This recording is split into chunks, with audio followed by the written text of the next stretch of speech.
Hello everyone, this is Preeti Mule, Associate Professor, Modern Institute of Pharmaceutical Sciences, Indore. Today, we will be studying the topic Introduction to Pilot Plant Scale-up Techniques from the subject Industrial Pharmacy. Let us study a few definitions first, that is plant. Firstly, we study the definition of plant.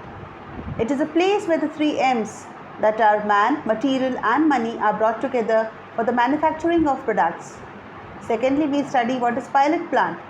It is the part of the pharmaceutical industry where a lab scale formula is transformed into a viable product by development of liable practical procedure of manufacturing. Scale up.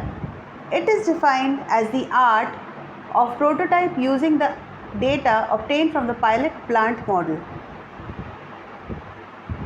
Now looking into the significance of pilot plant scale-up techniques, it permits close examination of formulae to determine its ability to withstand the batch scale and process modifications.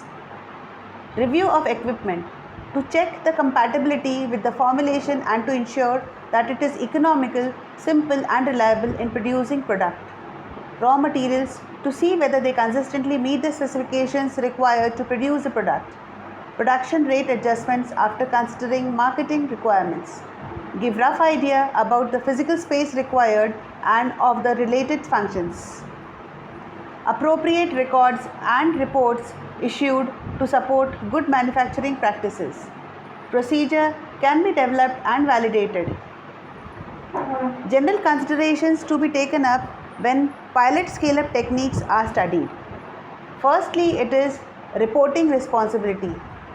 It is of the R&D group with separate staffing as well as the formulator who has developed the product, and he can take over the production and can provide support even after transition into production has been completed. The second consideration is that of personnel requirement. The scientists with experience in pilot plant operations as well as in actual production area are the most preferable ones, as they have to understand the intent of the formulator as well as the perspective of the production personnel. They are also aware of the engineering principles. They have a knowledge regarding electronics and also the knowledge of computers. Third consideration is that of the space requirements. It should be for the administration and information processing, the physical testing area, the standard equipment floor space and the storage area. Firstly, coming to the administration and information processes. Adequate office and desk space should be provided for both the scientists and the technicians. The space should be adjacent to the working area. Computers should be provided. Secondly, the physical testing area. This area should provide permanent bench top space for routinely used physical testing equipment. The standard pilot plant equipment floor space. Discrete pilot plant space where the equipment needed for manufacturing all types of dosage forms is located. Intermediate sized and full scale production equipment is essential in evaluating the effects of scale up of research formulations and processes.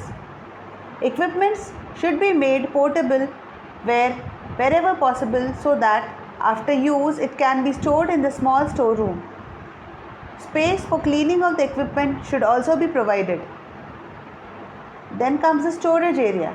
It should have two areas. First, the approved area, and second, the unapproved area for active ingredient as well as excipients. Different areas should be provided for the storage of the in-process materials, finished bulk products from the pilot plant and materials from the experimental scale-up batches made in production. The storage area for packing should also be separate. Review of the formula. A thorough review of each aspect of formulation is important. The purpose of each ingredient and its contribution to the final product manufactured using the small scale laboratory equipment should be understood. Then, the effect of scale up using equipment that may subject the product to stresses or different types and degrees can more readily be predicted or recognized. Raw materials. One purpose or responsibility of the pilot plant is the approval and validation of the active ingredients and excipients and raw materials. The raw materials used in the small scale production cannot necessarily be the representative for the large scale production. The ingredients may change in particle size, shape, or morphology, which results in differences in bulk density, static charges, rate of solubility, flow properties, color, etc. Then come the equipment. The most economical, simplest, and efficient equipment which are capable of producing product within the proposed specifications are used. The size of the equipment should be such that experimental trials run should be relevant to the production size of the batches.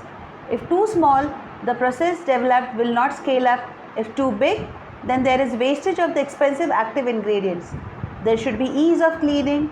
The time of cleaning should be less. Then we come to the next consideration, that is production rates. The immediate as well as future market trends or requirements are considered while determining the production rates. Then we see the next consideration, that is process evaluation.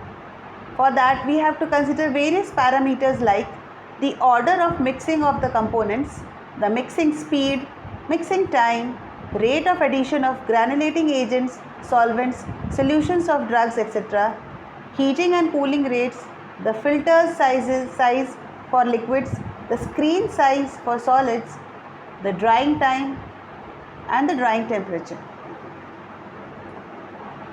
Now the question is, why do we need to carry out the process evaluation? It is because the knowledge of the effects of various process parameters on in-process and finished product quality is the basis for process optimization and validation.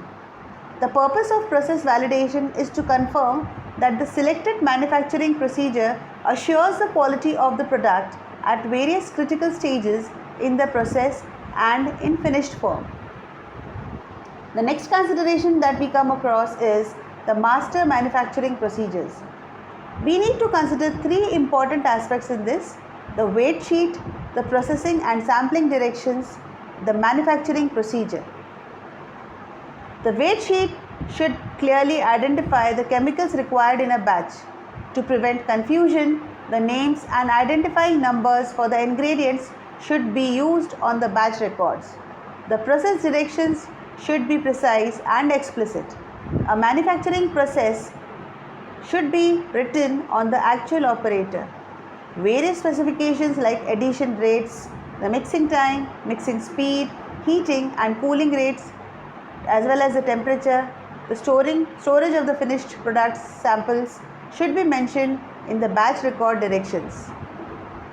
And last consideration that we come across is the product stability and uniformity. The primary objective of the pilot plant is the physical as well as the chemical stability of the products. Hence, each pilot batch representing the final formulation and manufacturing procedure should be studied for stability. The stability studies should be carried out in finished packages as well. That is all that we need to know in the introduction to pilot plant scale-up techniques.